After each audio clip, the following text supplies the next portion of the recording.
Shalom, graça e paz, 20 de julho de 2025, Provérbios, capítulo 20. Nós estaremos fazendo um passeio no próprio livro de Provérbios. Nós leremos 1, 2, 3, 4 versículos no capítulo 20. Depois nós leremos mais 2 versículos no capítulo 27.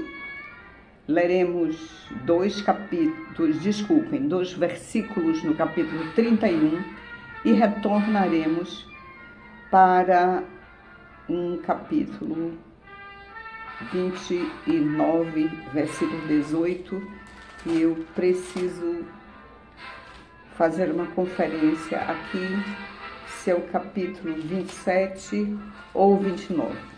Eu estou dizendo para vocês que a Bíblia, tenho dito ao longo destes estudos, que a Bíblia é um livro que ele tem os seus assuntos pulverizados, de maneira que eles aparecem em vários livros, eles vão aparecendo ao longo de Gênesis a Apocalipse. Então nós precisamos gostar de estudar a palavra do Senhor. Ela exige, e o que eu acho maravilhoso, né? Se Deus nos deu bilhões de neurônios, Ele quer que nós gostemos de estudar. Então vamos iniciar. Provérbios, capítulo 20, o versículo 8 diz assim: Assentando-se o rei no trono do juízo, com os seus olhos ele dissipa todo o mal. Vou ler outra vez. Assentando-se o rei no trono do juízo. Por que eu dei essa paradinha? Para dizer que tipo de trono é. É no trono do juízo. É no trono da justiça.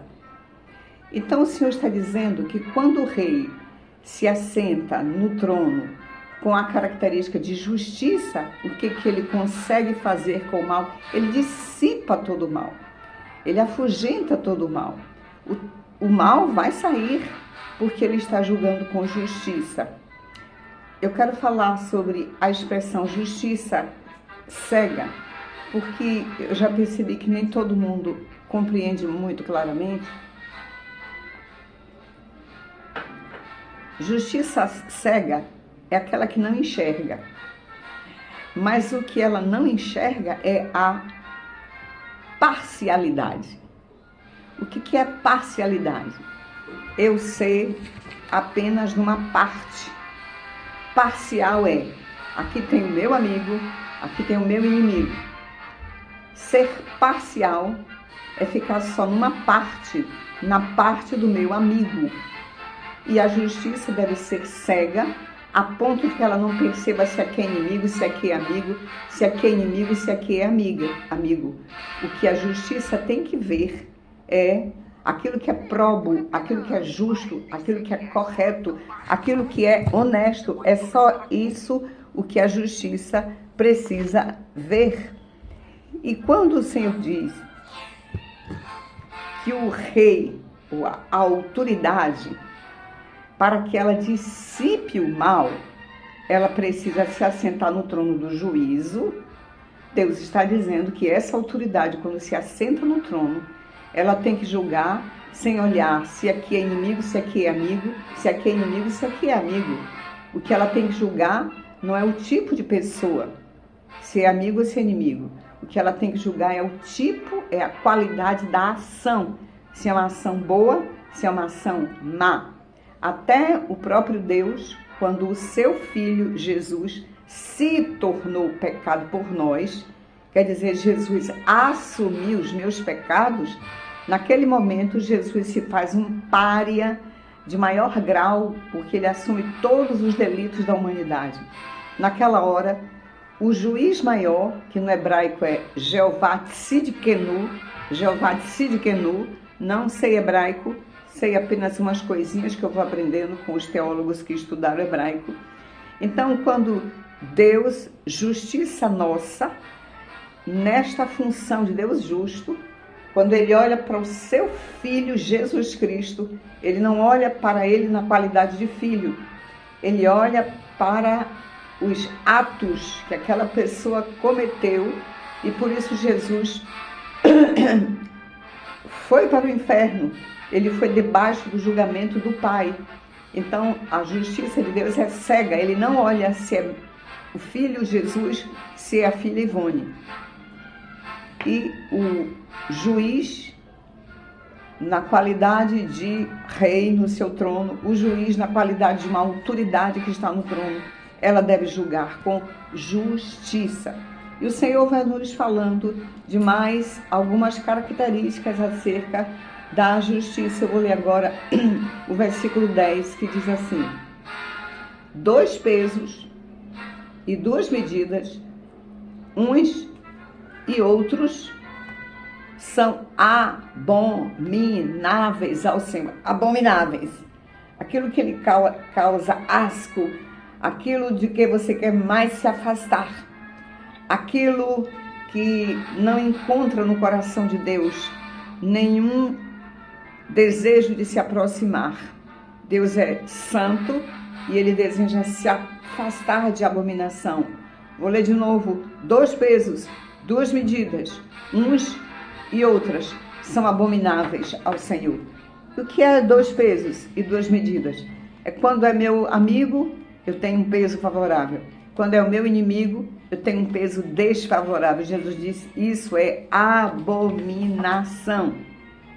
Vou ler agora o versículo 23. Olha, do mesmo capítulo, escute, mesmo capítulo diz: 2 pesos são coisa abominável ao Senhor, e balança enganosa não é boa, não é coisa boa.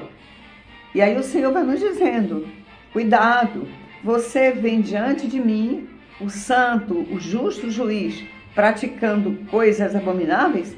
Cuidado, isso não é coisa boa para você. Isso é o que o Senhor nos diz. E nós precisamos ter cuidado, porque se nós estamos diante do santo, do justo, que é o nosso Deus, obviamente nós não deveremos praticar aquilo que é abominação. Ele diz: 2 pesos, 2 medidas, balança enganosa, ter uma justiça que enxergando apenas os amigos, isto é abominação para o nosso Senhor.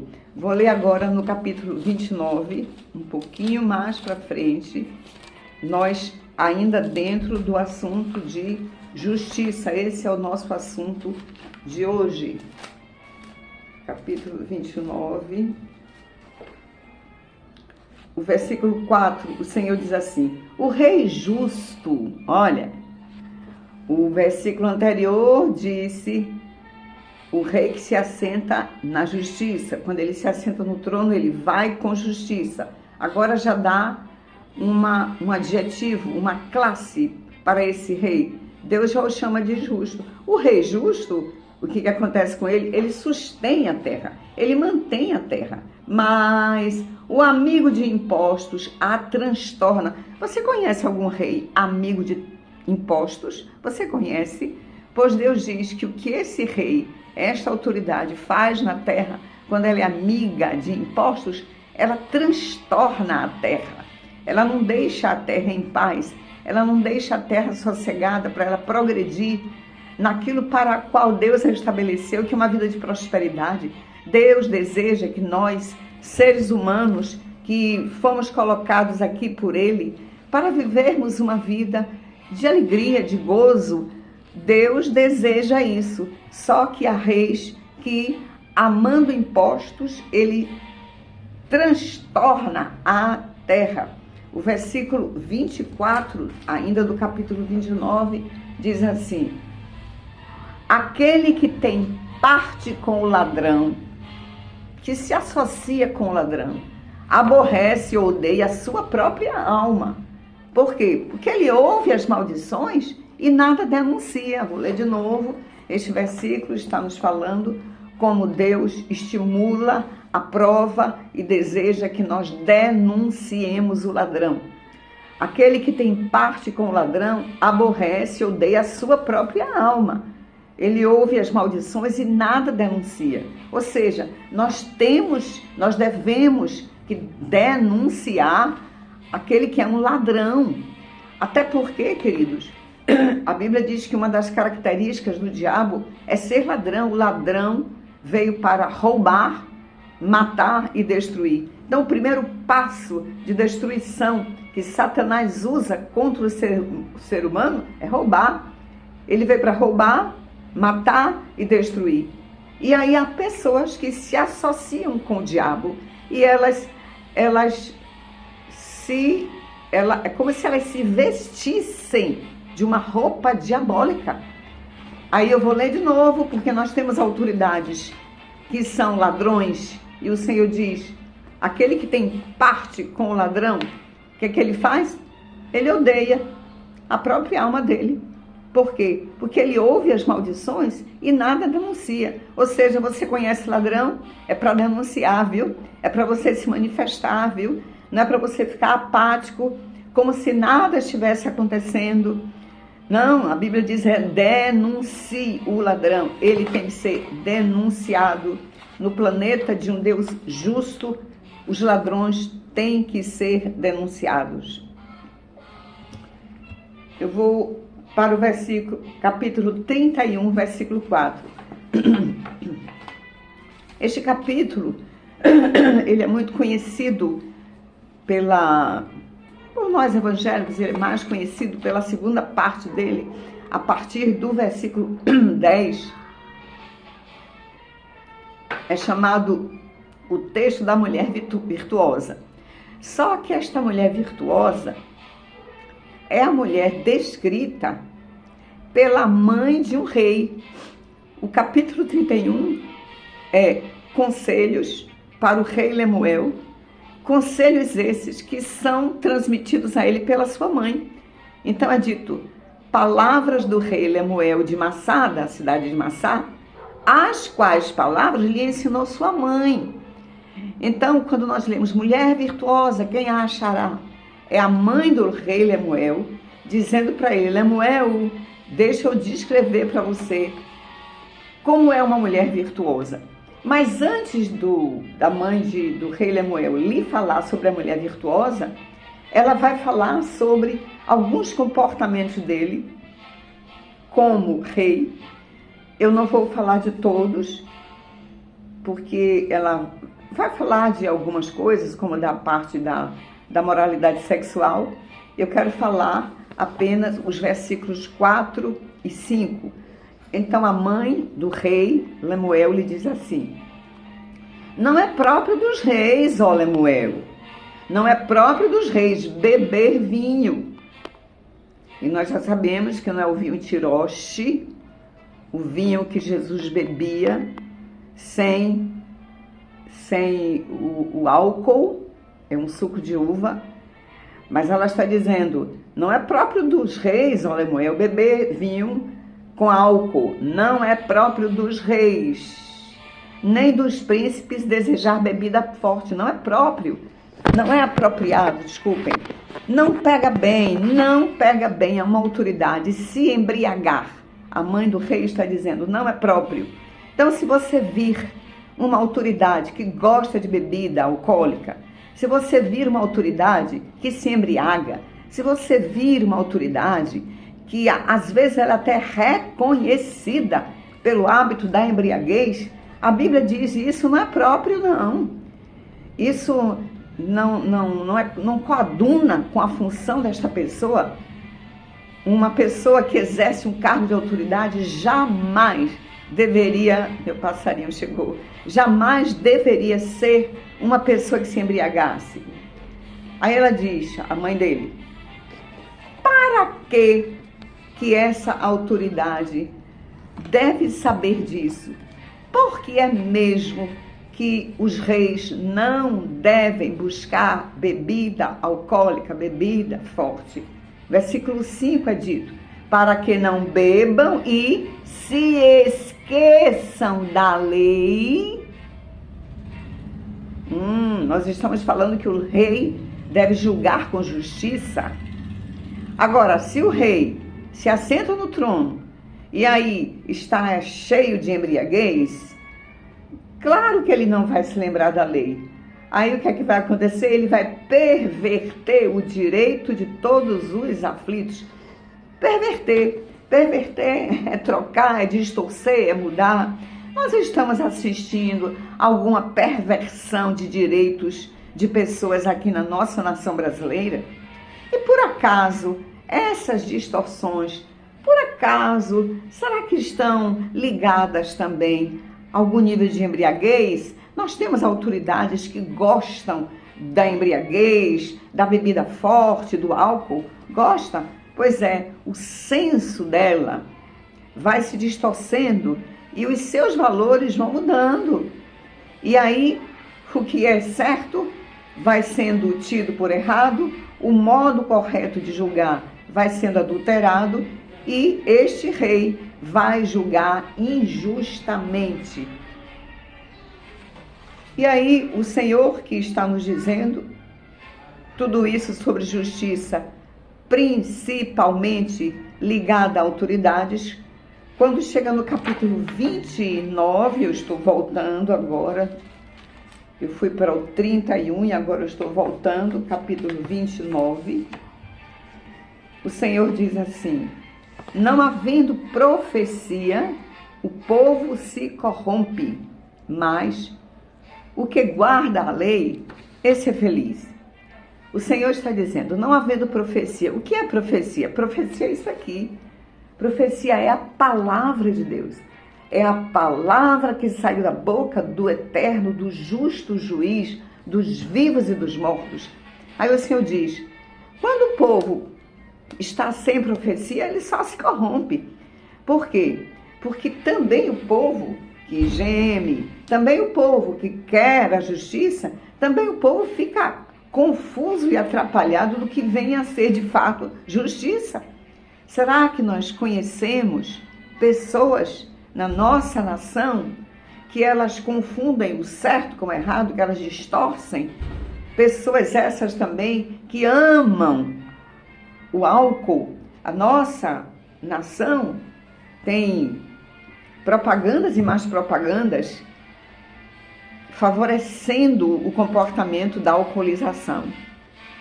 A nossa nação tem fábricas e mais fábricas de substâncias que são nocivas ao nosso cérebro, que tiram o tino que a pessoa, quando está sob o efeito do álcool, e nós já falamos um pouco aqui outro dia, ela perde a noção da realidade, do certo, do errado. A motricidade dela fica tão alterada que ela precisa fazer o exame de bafômetro, porque o cérebro tem um nível de receptividade do álcool que ele não suporta para se manter com toda a sua percepção de visão, de audição, de motricidade bem. A partir de um determinado nível de alcoolização, a pessoa já perdeu a noção de equilíbrio total. Aí o Senhor diz, as pessoas sem a palavra de Deus, que aqui nesse versículo sai com a expressão profecia, não havendo profecia, o povo se corrompe.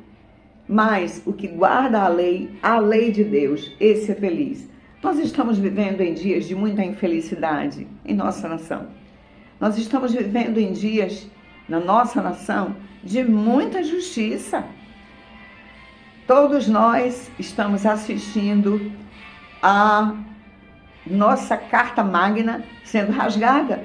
As nossas autoridades têm distorcido o direito. E o Senhor diz, como o rei está se assentando no trono, não para julgar com justiça, com equidade, então este rei está impróprio para estar no trono. E o rei que rouba o povo daquilo que é próprio, que é justo, inclusive de um modo justo de julgamento, este rei precisa ser denunciado. Porém, nós também estamos aqui para fazer um juízo correto Vamos espalhar a palavra do Senhor, que é um dos meus grandes trabalhos nesta nação. Glória a Jesus, eu declaro que o Brasil é do Senhor Jesus. Queridos, eu vou fazer uma pausa.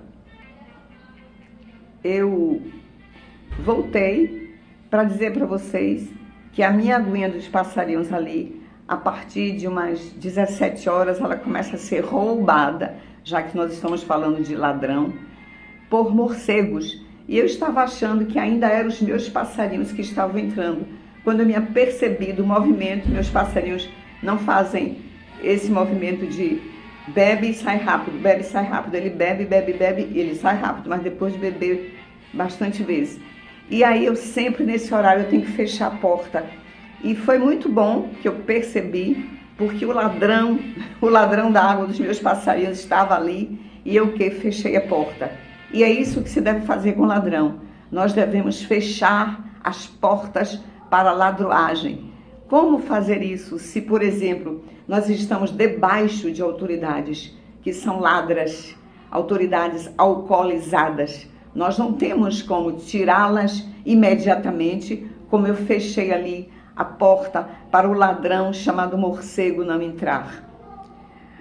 O Senhor diz, uma coisa é denunciar, nós precisamos denunciar as autoridades ímpias que julgam sem justiça. Temos que denunciar. Quando eu saio, como hoje, por exemplo, eu saí com a bandeira do Brasil, todo mundo sabe que neste dia em que o nosso presidente Bolsonaro está injustamente usando tornozeleira eletrônica, muitos de nós, cidadãos brasileiros bolsonaristas, saímos às ruas. Eu saí desde de manhã, eu fiquei na rua, fiquei no metrô, fiquei na igreja, fiquei na porta do quartel, voltei, peguei um metrô, vim no meu Uber e estou até agora dizendo, eu estou denunciando ladrões da justiça brasileira.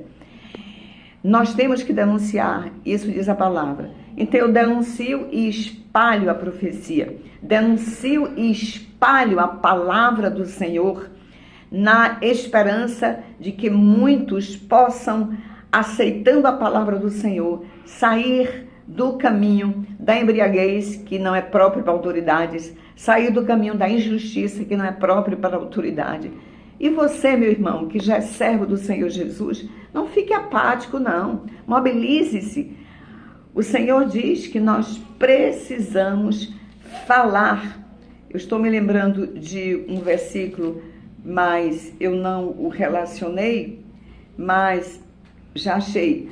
É no próprio capítulo 31, então ainda é a mãe do rei Lemuel falando para o rei. Ela diz assim, rei Lemuel, meu filho, abre a boca a favor do mundo, abre a boca a favor. Não é para ficar com medo, se encolhendo, calado, só pensando em si, eu não vou me expor. Não, o Senhor diz, abre a boca a favor do mudo, desculpe, falei do mudo, é do mudo, daquele, mudo não é no sentido de não ter fala, que não sabe falar o português. Não, mudo é aquele que não tem a expressão, aquele que, digamos, uma criança é muda porque ela não tem uma voz, né? Ou alguém que é muito ignorante, ele é mudo, ele não compreende direito nem as leis, os direitos dele. O Senhor diz, o rei, ou qualquer pessoa que tenha um pouco mais de entendimento, de compreensão, deve abrir a boca a favor do mudo, abrir a boca pelo direito, porque Deus gosta de justiça, pelo direito de todos os que se acham desamparados. Versículo 9. Abre a boca, julga retamente e faz justiça aos pobres e aos necessitados. Queridos, essa é a nossa posição como crentes em Jesus. Aqui não tem uma posição de alguém omisso, de alguém medroso, de alguém encolhido. E se você, por acaso, me disser, mas isto é para reis apenas, pode ser que você seja novo no Evangelho e você ainda não saiba todo o conselho de Deus acerca de reis. Quando nós chegamos no último livro da Bíblia, no capítulo 1, no versículo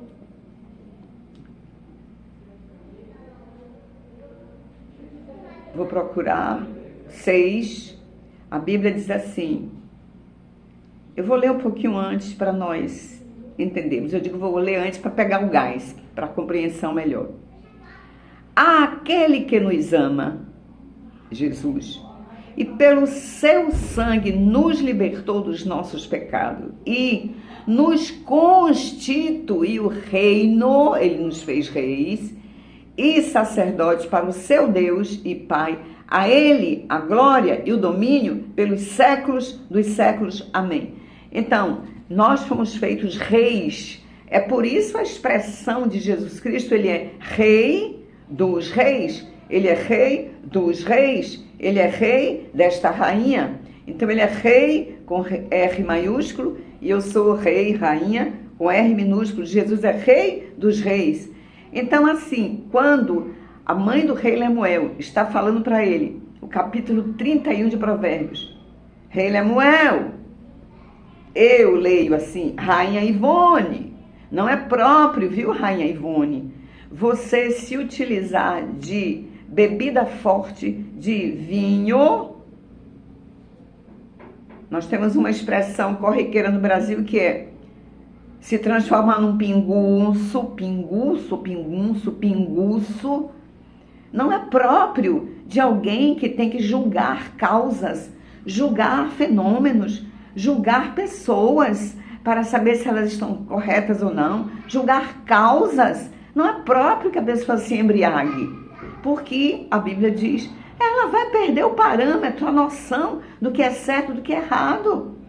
Inclusive, ela vai perder a noção de que justeza é julgar sem dois pesos, sem duas balanças. Se é meu amigo, se é meu inimigo, a justiça tem que ser de igual modo. Eu não tenho que alterar a justiça quando é amigo ou quando é inimigo. Agora a Bíblia, que é este livro riquíssimo que nós temos, a carta de Deus para todo ser humano, ela amplia o significado de vinho. Vinho é tudo aquilo que gera prazer. Então a Bíblia está dizendo que eu não devo me embriagar com nada que me gere prazer, eu não devo me embriagar, porque eu vou perder a noção das coisas. Há pessoas que se embriagam com sexo. Sexo é uma grande bênção que Deus criou para os casados. Maravilhoso. Mas se uma pessoa se embriaga de sexo, ela destrói a vida dela. Nós estamos assistindo, nestes dias, a história triste de uma médica ginecologista, me parece que foi no sul do país, que ela já vinha de relacionamentos de amante. Me parece que antes desse casamento que ela tinha, ou tem agora, eu digo tinha, que eu nem sei se o marido vai continuar com ela. Mas então a mulher casada traía o seu marido com o melhor amigo dele. E aí o marido em viagem, esta mulher desce para a garagem com uma camisola, o seu amante, amigo do marido dela, entra, eles se beijam, eles sobem, vão lá pecar na cama do marido, na cama do casal, depois descem. E aí, no dia que o marido volta, ela pergunta se o marido não quer jantar, e ela vai para a cozinha, parecendo uma boa esposa, fazer comida para ele. Nesse instante, ele liga a câmera para saber como foi o movimento na entrada da sua casa nesses dias em que ele não estava em casa. E aí ele fica assistindo toda a traição que aquela mulher insana, insensata, estava cometendo. E aí, que terrível, esse marido mata o amante. E claro que esta médica, a esposa, embora ela não tenha sido, eu nem sei como está o julgamento dela, não sei como é que vai ser, ela não tenha sido a que planejou, arquitetou intelectualmente a morte do amante, não foi ela, mas ela tem uma parcela de culpa enorme neste crime. O que eu estou falando dela? Neste momento eu não estou falando de adultério, embora seja, para Deus é pecado mesmo. Infelizmente, na nossa nação, nesta situação de adultério e de assassinato, apenas o marido é considerado aquele que cometeu um crime. Para Deus, tanto o assassinato é pecado, quanto o adultério desta mulher. E que é agravado por serem, olha quantas agravantes. Eu estou dizendo agravantes, mas no Brasil, o adultério me parece que nem mais é julgado, né? Não é crime. Mas o agravante, o marido dela era amigo desse homem com quem ela estava traindo o marido. Então ela trai o marido como ele é o amigo dele, e ela tem o ato de traição, de adultério, na cama do marido dela em que ela aceitava com ele. Isso é agravante demais, queridos. Mas eu estou dizendo que eu não estou falando agora especificamente de adultério, eu estou falando de justiça. E o que eu quero chamar a atenção da vida desta senhora, desta médica, culta, inteligente, rica, o que não aconteceu na vida dela, o que faltou na vida dela. Não havendo profecia, o povo se corrompe. Ela não tendo a palavra de Deus na vida dela, uma hora dessa ela vai se corromper. Queridos, não dá para viver no planeta sem a palavra de Deus. Uma hora o diabo vai lhe dar uma rasteira. Eu imagino que alguma paciente já pode ter ido falar de Jesus para aquela médica, que nós normalmente damos um jeitinho na consulta e falamos algo de Jesus. Ou até uma empregada doméstica falou de Jesus para ela, mas eu sei que ela não tinha a palavra de Deus na sua vida, senão ela não tinha se corrompido desse modo. E o Senhor diz, não havendo profecia, o povo se corrompe. Então, para nós evangélicos, vamos espalhar mais a palavra de Deus. Olha, no seu YouTube, no seu Instagram, no seu WhatsApp, em todas as suas redes sociais, diariamente, irmãos. Vamos espalhar a palavra de Deus, porque o que o povo mais precisa é da palavra de Deus. Nós precisamos dos conselhos do Senhor dentro de nós. Qualquer pessoa que conhece um crente até poderia dizer assim, mas eu conheço crente que erra muito. E eu diria, eu também. Eu me converti aos 9 anos de idade, eu fui católica, depois espírita, com 9 anos de idade, graças a Deus, eu fui para o evangelho e nunca mais saí. Então eu estou há 60 anos no evangelho de Jesus Cristo. Você imagina que eu já vi muita coisa. Já vi adultérios de líderes, roubos de líderes, já vi muita coisa. Porém, lembre-se disso quando você pensa, eu não quero evangelho porque tem crente que não anda direito. Olha, quando Jesus escolheu os seus 12, ele escolheu um que ele sabia que era ladrão. E pelo menos uma lição o Senhor nos ensina quando ele escolhe o ladrão do Judas. Ele está dizendo, na minha igreja, no meio do meu povo, haverá sim, haverá aqueles que estarão fazendo de conta que estão me seguindo, mas eles não internalizam os meus valores. Eles não querem absorver os meus valores. E o Senhor diz, eles são joio. Mas acontece que o joio tem alguma parecência de trigo. Aí Jesus diz, deixa aí, por enquanto, para que você não arranque um trigo com cara de joio, porque ele parece com joio, pois as folhas do trigo se parecem com as do joio. Então, e tem momento que o trigo, quer dizer, o crente em Cristo, ele ainda é um meninão na fé, ele ainda é um crente carnal, ele ainda se parece muito com o ímpio. Então deixa aí, deixa ele crescer primeiro, para depois, quando chegar lá a hora final, ele ser separado, né? Mas enquanto não se tem certeza se é crente, se não é, deixa ele aí.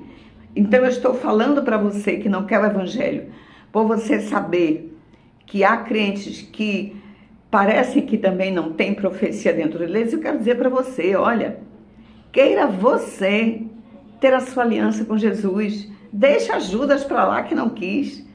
Seja você que deseja adorar o seu Criador, deixa para lá quem não quer. Seja você que deseja ir morar com Jesus. Deixa quem não quer ficar na baboseira da vida, vivendo fora da lei de Deus, e quando morre, recebe, já sem saber, mas recebe, as pessoas dizendo, virou estrelinha. Digo, fiquem se alienando. Olha, não quero se alienar, não. Quando se morre, não se vira estrelinha, coisíssima nenhuma. Quem sai do planeta, tendo entregue a vida a Jesus e recebeu o perdão dos pecados do justo juiz, este vai embora com Jesus. Mas quem não fez isso, vai descer, não vai subir, não. Na eternidade vai ser embaixo, não vai ser em cima. Mas eu estou dizendo, Deus ama a justiça, o Brasil é do Senhor Jesus, e nós vamos decretar isso até vermos a manifestação da vitória do Senhor no nosso Brasil. E vou aproveitar e lhe dizer, nós estudamos em Provérbios 18, a morte e a vida estão no poder da língua. Então, não viva dizendo só palavras negativas. Lembre que o planeta, tudo que existe, foi criado com palavras. Quando nós dizemos palavra, lembre, essa palavra que eu estou falando aqui, ela é íons eletromagnéticos, de maneira que se tiver uma antena, capta essa voz e manda lá para o Japão. Quer dizer, essa voz, lembra, ela não é uma coisa simplesmente etérea, não. As nossas palavras fazem efeitos. Lembre, até para você estar aí ouvindo, você está ouvindo porque há palavras. Então não viva dizendo, não vai dar em nada, não vai dar em nada, que o Brasil, esse país de ladrão, não vai dar em nada. Vai dar sim, em nome de Jesus, sim. Há muitos ladrões no Brasil, inclusive governando, mas o Brasil não é de ladrões, o Brasil é do Senhor Jesus Cristo. Não viva dizendo que não vai dar em nada, pare com isso em nome de Jesus. Use a sua boca para profetizar. O Brasil tem jeito sim. Os Estados Unidos em 1929 passaram por uma grande depressão financeira, mas eles criam em Deus, eles são evangélicos. Eles foram colonizados por evangélicos. Eles saíram da crise e eles são a maior nação do planeta. Vamos tirar a nossa nação desse buraco em que estamos e colocá-la no lugar para o qual ela foi estabelecida por Deus. O Brasil foi desenhado como um país grande. O Brasil foi desenhado com mar, do Oiapoque ao Chuí nós temos mar, nós temos cardumes e mais cardumes, nós temos a pluralidade de frutas, de flores, até de pessoas. Queridos, Deus desenhou a nação brasileira para ser uma nação riquíssima. Ela já é rica, o subsolo brasileiro é rico, o subsolo do Nordeste é rico em lençóis freáticos. A ganância dos governantes é que não tem feito perfurações apropriadas para que o povo do Nordeste tenha água, como todo mundo deve ter, mas eles fazem aquelas pessoas dependentes de carros-pipas enquanto dão seus votos. Porém, isso é um fato, mas não é a verdade que prevalecerá. O Brasil é do Senhor Jesus. Nós vamos levantar cada vez mais servos de Jesus, comprometidos com Jesus, como Nicolas. Nicolas é um servo fiel de Jesus. A mãe de Nicolas se ajoelha por esse rapaz. E muitos outros. Michele Bolsonaro, uma serva do Senhor Jesus. E tem tantos outros. Não quero nem continuar dizendo para não esquecer de alguns. Mas nós vamos colocar muitos crentes, sim. Por que precisamos de crentes? Ora, porque Deus teve Daniel. Daniel foi governador. Nós tivemos José no Egito, foi governador. Nós tivemos Esther, rainha. Deus precisa de autoridade. Nós tivemos Zorobabel, foi governador. Tivemos Esdras, governador. Neemias, governador. Eu não sei de onde alguns crentes tiram a ideia boboca de que político não é para crente. Ora, rainha Esther, o cargo é político. Governador José, o cargo é político. Governador Neemias, o cargo é político. Governador Esdras, o cargo é político. Governador Zorobabel, o cargo é político. E para fechar, Deus, o rei dos reis, o cargo é político. Queridos, o Brasil é do Senhor Jesus. E eu estou hoje com muita alegria, orando, intercedendo muito, muito pela alma do nosso presidente Bolsonaro. Eu digo presidente porque ele foi. No meu coração ele ainda é e ele ainda será. orando para que Deus console a sua alma, para que ele não entre numa depressão, para que ele seja revigorado em nome do Senhor Jesus. E aproveitando então, Senhor, eu estou orando agora pela nossa nação, em nome de Jesus Cristo. A tua palavra diz: feliz é a nação cujo Deus é o Senhor. Feliz é o Brasil, cujo Deus é Jesus Cristo, e ainda que seja por uma minoria, vai se espalhar no próprio nome de Jesus Cristo. Eu abençoo o Brasil, que vai sair desta crise política, de tanta injustiça. O Brasil vai sair.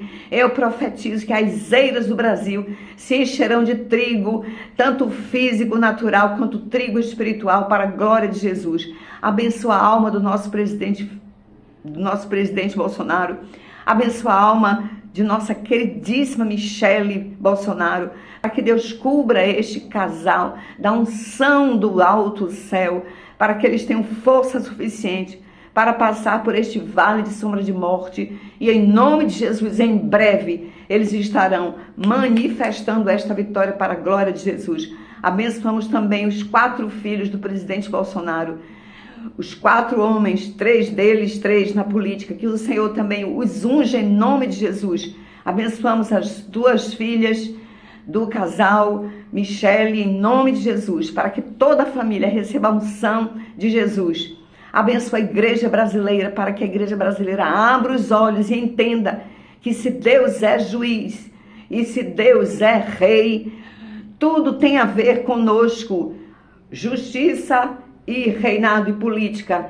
Senhor, que nós abramos os nossos olhos e desejemos cada vez mais esta palavra do Senhor, que é a profecia que o Senhor estabeleceu, para que nós possamos ter uma vida sossegada e tranquila neste planeta, para a honra e glória do teu nome. Amém. Graça e paz, queridos. Até amanhã. Provérbios 21.